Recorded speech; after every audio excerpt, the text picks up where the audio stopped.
I don't think people realize how important DBZ is. And I don't mean like to like the anime and gaming community. I mean like to the world. When Akira Toriyama passed, it seemed like the entire world just froze. And it sucks that it takes death for stuff like this to happen, but it's damn near shocking. It was damn near shocking to see how many people around the world love Dragon Ball, how many people were like showing love to Toriyama and mourning his death. I mean, everyone came together. Voice actors, other manga authors, soccer players, soccer clubs, YouTubers, TV stations, all these people in all these different sectors in life with one common ground, and it's their love for DBZ. Gang, I recently just got into soccer, and I've seen quite a few DBZ references in my short tenure as a fan.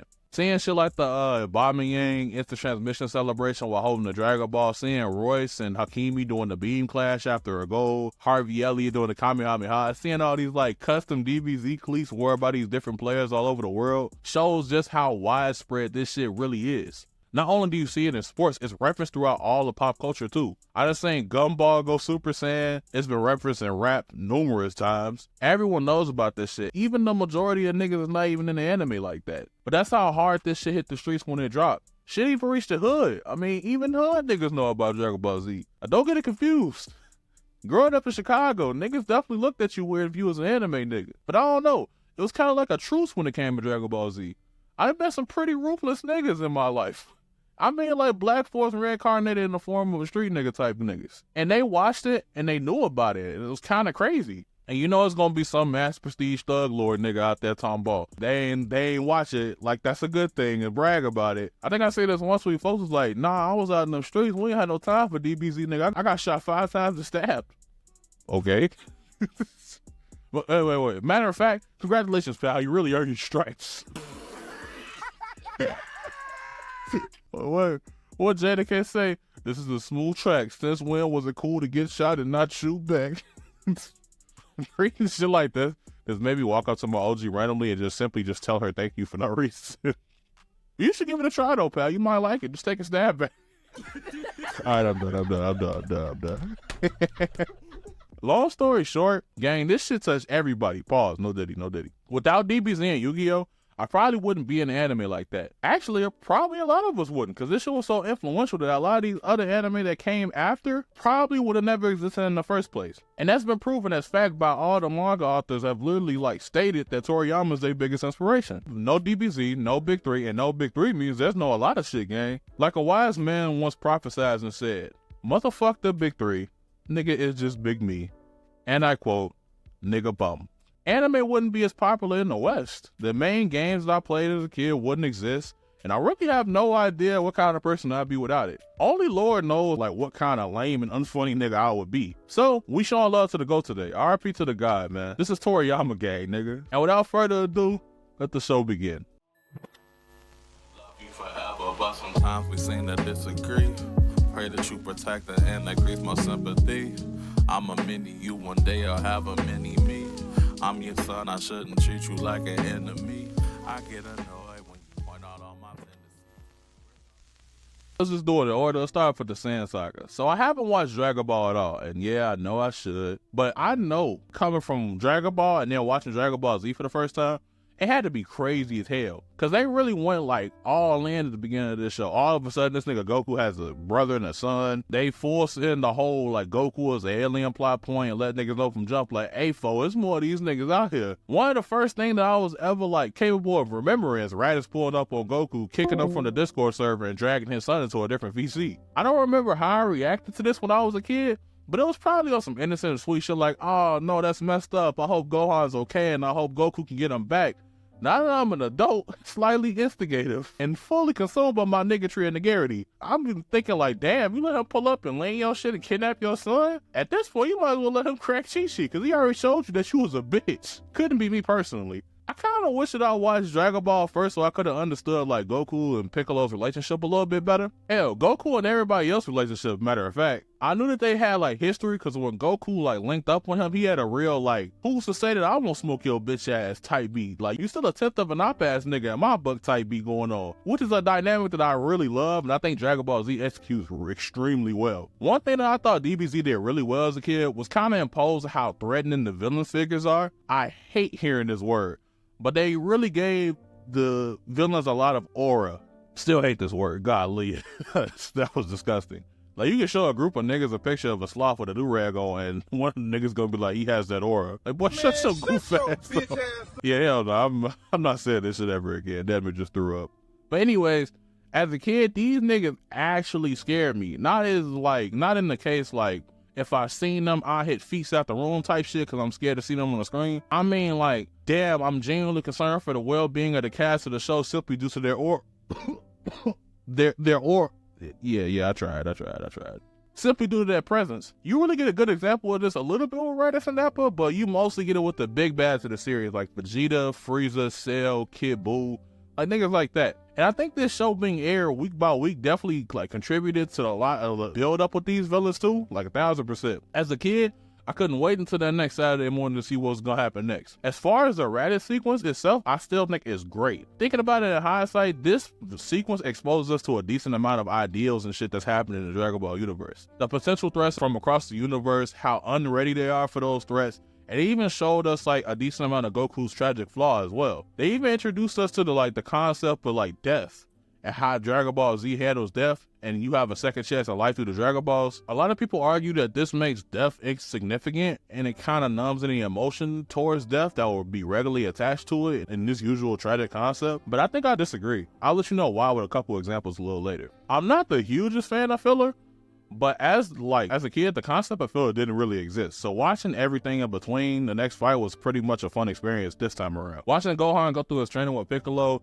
and watching Goku make his way down Snake Way on the little roadblocks on the way to King Kai's planet and his training arc was actually a surprisingly enjoyable experience this time around. But then again, now that I'm like more of a seasoned anime watcher, I'm way more patient when it comes to watching shit now, so it makes sense. I believe this is also where they show like Vegeta and Nappa's extremely unfriendly visit to a planet. They funny as hell because I thought they would just go like leave and be cool, and folks just turned around and blew that bitch up. I was like, well, okay then.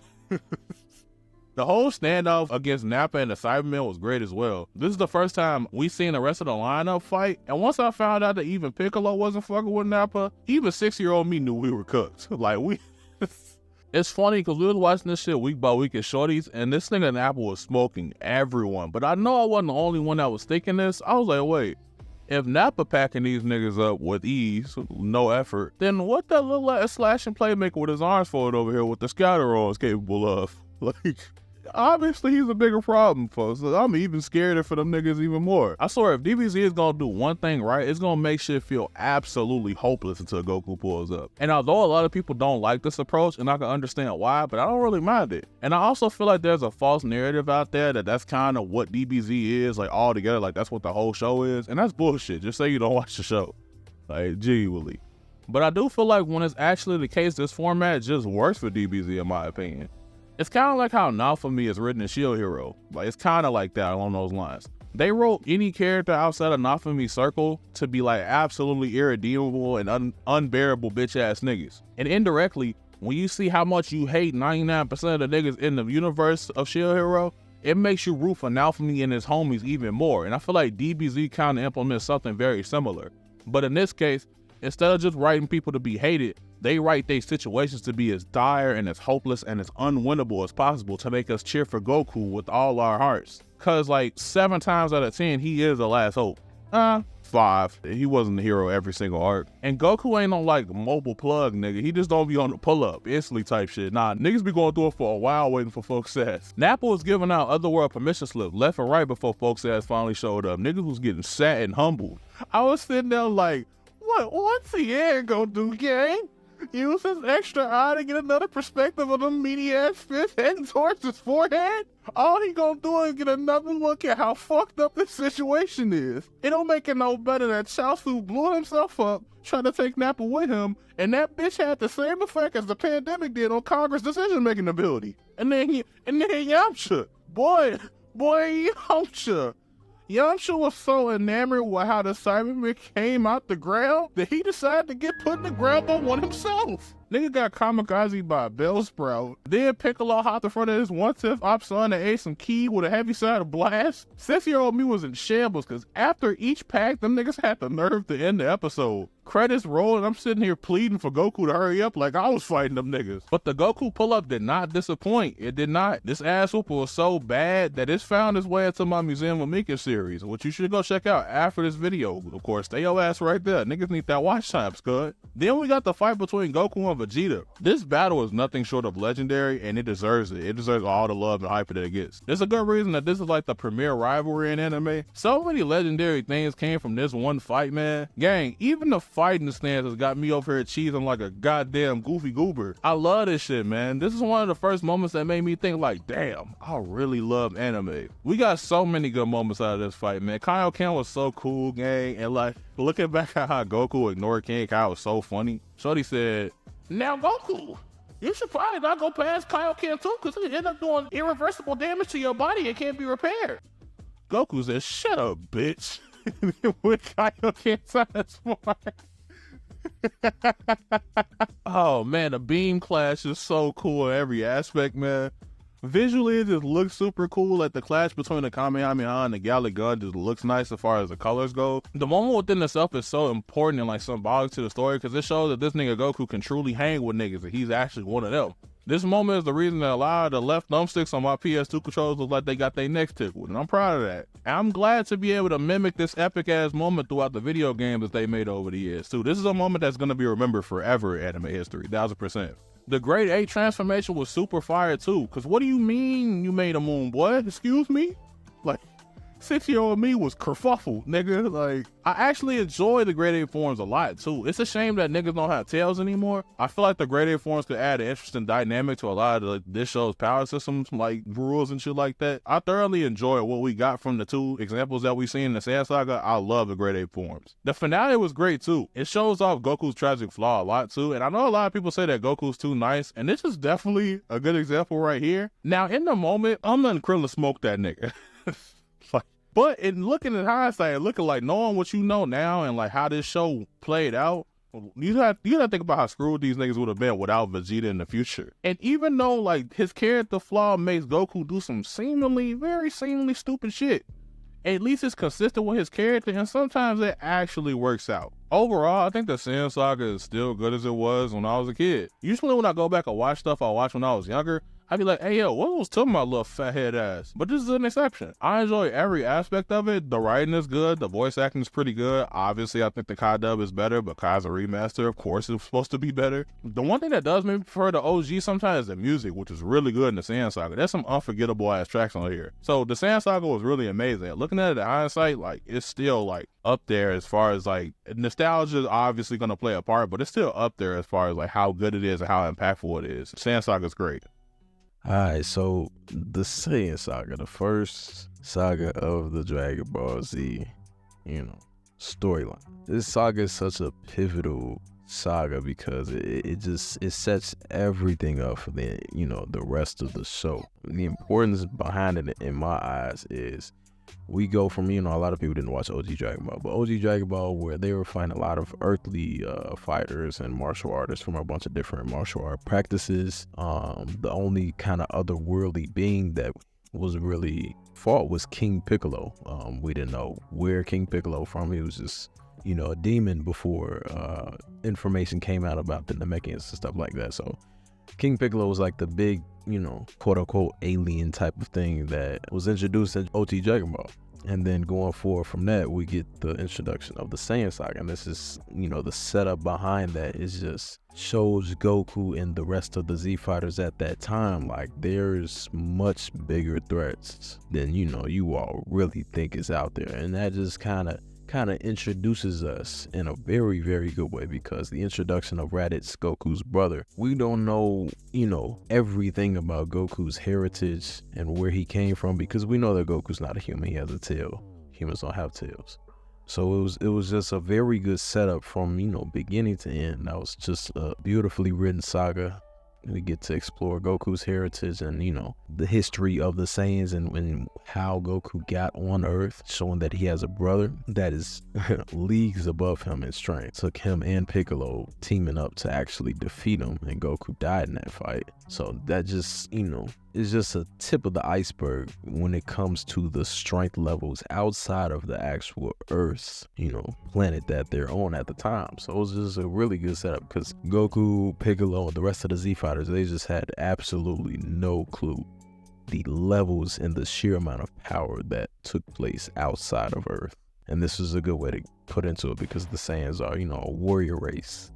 They are known for taking over planets and, you know, conquering entire civilizations single-handedly sometimes, just with the sheer amount of strength. And that's just obvious, you know. You can see it with Raditz. Raditz could have, you know, beat the entire planet by himself if he wanted to. The two strongest fighters had to like team up just to kill him. So, you know, these Saiyans are a formidable opponent. And then going on to Vegeta and Nappa, just seeing Nappa just absolutely dismantle all of the Z Fighters, it was just like, wow, this is kind of crazy. And then just Vegeta to say, oh yeah, if y'all think Nappa is really like that, by the way, I'm like 3 times stronger than him at least. Probably like 5 times stronger than him, for real, for real. So Nappa really ain't nothing compared to me. So yeah, I just can't emphasize enough how well written the Saiyan Saga was. We got so much information that set up literally the rest of the entire show. So it's, you know, going from Raditz, like I said, Raditz, and then training the entire year, all of them, just to not be enough for Nappa and couldn't even beat him by himself. It took Goku, which was a, you know, a big character development moment for Goku as well, because he died and he went off to King Kai's planet and he had to learn all of these, you know, new martial art techniques were from a, you know, a Kai, a form of deity from this universe. Learn martial arts and fighting moves to actually come back to Earth and actually hold his own against these Saiyans that have just become formidable foes that came, you know, literally out of nowhere. They were chilling on Earth. There was peace.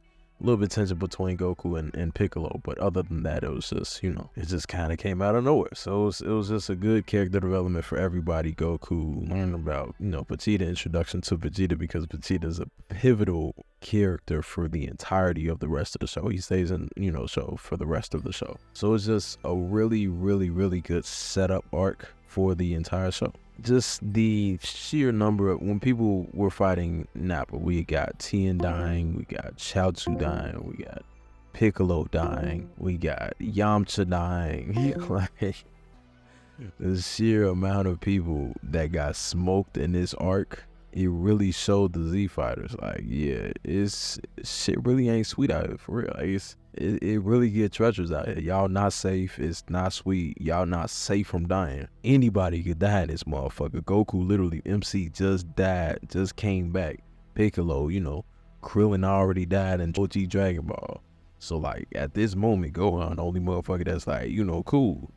So he the only person that ain't died. So at this point of the show, so that's a very good character development moment for the rest of the Z Fighters and the story too, because it's lets them know shit finna get serious, and it can get serious at any point in time. What's up? This is Matt. So regarding the Saiyan Saga, I say some of my favorite parts just overall is just being able to see kind of the hype of the Saiyans and getting to find out like kind of where Goku came from, because we always knew, watching Dragon Ball, we always knew Goku was special and he had a tail and shit, like normal humans didn't have that. But just being able to like learn about just his race of people and just see how raw them niggas actually were.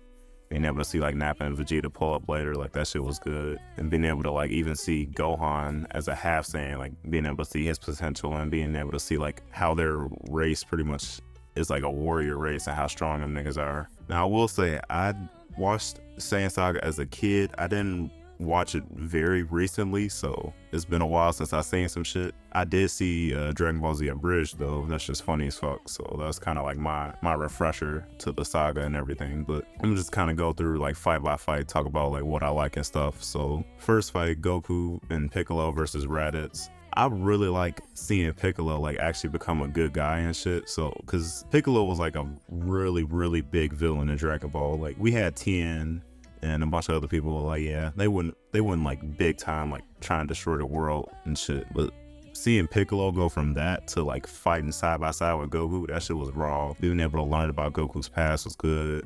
Being able to see even Gohan pop off and get a hit on Raditz, that was good. Going into like Nappa versus like the Z Fighters later on, and even like the Z Fighters versus the Cybermen, I was just a fucking absolute bloodbath. I fucking loved it. Especially Nappa and the Z Fighters, like it really showed you how nasty them fucking Saiyans were. It took multiple people jumping that nigga, and it ended with all of those people fucking dying, except for like Gohan and Krillin and shit. So it just really like kind of put respect on the Saiyan race, and you knew that Vegeta was just in the back chilling, and Vegeta was stronger than Nappa. So like, yeah, that was really good. Going into Nappa versus Goku, and I'll say this is with multiple fights, but they did really good with like power scaling. They used to like the scouters to kind of see people's power levels. I think Dragon Ball did that or Dragon Ball Z did that like really well. So it kind of gave us consistency. In Dragon Ball, they let people's feats hype up other feats. Cause like leading up to the Saiyans pulling up to Earth, you saw like Vegeta and Nappa at like that bug planet, and Vegeta fucking destroyed that planet with one ki blast. Like you see shit like that, you see those feats, and it's just like, damn, them niggas are strong as fuck. But it means so much more when those characters fight our MCs and we're standing toe to toe with them. Like that's what I mean. Like the power scaling and the feats of the characters were done really well. To like, you see Nappa going on around the fucking planet, and when he pulled up to Earth, he's going around destroying cities by just lifting his fingers. Like, and then you see Goku pull up to Nappa and like embarrass that nigga. Like that. Stuff like that, just the power scaling was done really well in this arc. But yeah, Goku versus Nappa, I had to say my favorite moment of this entire saga was Goku standing on Nappa's head and just being an absolute fucking menace. Like that level of just disrespect and savagery, that shit was amazing. And it really hit too, because Goku just pulled up to the battlefield and like most of his friends are laying on the ground dead. Like that's just like, that made that nigga pop off and shit. So that was done really well. And then final fight, Goku versus Vegeta, this shit was just a masterpiece. I ain't gonna lie. Like Goku versus Vegeta, they had a little bit of everything, all the way from Goku utilizing Kaioken to like Vegeta using Ozaru form and using the fake moon to turn into Ozaru, and then having control of that. Like, it's just a bunch of shit that we'd never seen before. Just seeing these two niggas, seeing this Prince of all Saiyans versus this underdog, like that was just a really good fight. Yeah, they did the Great Ape, Ozaru. They did that like really well. Spirit Bomb was also another one. Like, I love the Spirit Bomb. It's just like a very like raw ass move. It's an iconic ass move too. Like, you ever seen kids like charge up like a Kamehameha or put their fucking fingers to their forehead and do an instant transmission? Like, that's the kind of shit like oh, you remember that shit. Like, or if you watch Naruto, like you put your fingers up and try and make a shadow clone. Like that's just the shit that like the show is known for, and the Spirit Bomb is like in that category of like iconic ass shit that it just kind of defines Dragon Ball. And even if you're not like the biggest fan of Dragon Ball, you know what a damn Spirit Bomb is. You know what happens when you put your hands in the air to gather energy. Like, you don't even got to be a real hardcore fan to understand that shit. But yeah, overall, Saiyan Saga was done really well. It was a real great transition from like the end of Dragon Ball, where we had Piccolo as a villain, just and then that transitioning into the Namek Saga, where we gotta now bring back our dead homies that fucking Nappa smoked. So yeah, overall, I really fuck with this arc.